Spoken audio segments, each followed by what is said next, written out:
जी मोहतरम, एक दीवाना आशिक रब दे घर ताई सूरज दे हाथ सनेहा टोरदा और उस सनेहा की टोरदा है और सूरज उसनु की आदा है, मैं इसकी मंजर कशी जनाब दी नजर करसा। मोहतरम, एक आशिक दा माशूक नाराज हो जांदा और जिस आशिक दा माशूक नाराज हो जाए ना ओनू नींदरा घट ही पौनियां ओ ओदियां सोचां दे विच गुम आ।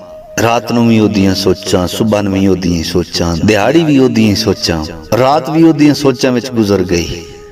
जदां दिहाड़ होई ना ते एक दरख्त आ, दीवार आई, उसदा पछावा आ, उसदे पछावे उस मंजी डाई, उसते लेटे आ, नजर आसमान ते आ, पछावा ढल गया।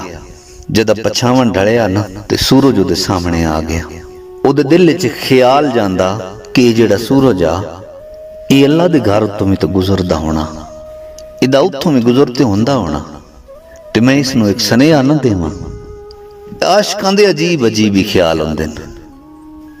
ओ सूरज नू सनेहा देंदा ते की आदा, ओनू आदा कि अल्लाह वास्ते शमस तू अरज ता सुन ते आखां बुक बुक नीर वहा के। अल्लाह वास्ते शमस तू अरज ता सुन ते आखां बुक बुक नीर वहा के।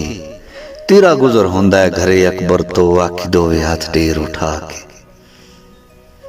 आखी बहुता प्यार पाया निस झट पौंदा, टुर गया सू संगत मुका के। मौला दा या गुल नो यार मिला ते यार दे वास्ते पाके। ओ सूरज नाल गल करके ओ चुप हो गया।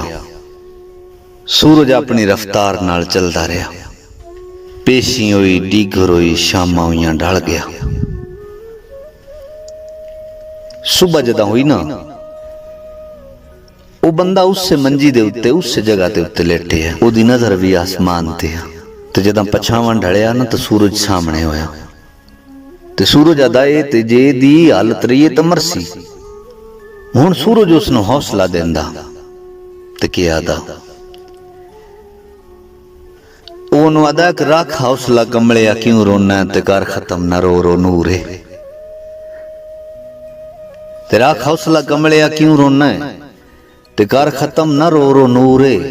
हुण दे 9 दियों नवियां लगियां दे होवे सी 8 भरपूर ते उंज मोड़दा ना जिवें छोड़ गए ही। एक ही गल तो रब मजबूर है, जेड़ा वास्ता पाए अरबी दा तेरी सुन सी अरज जरूर है।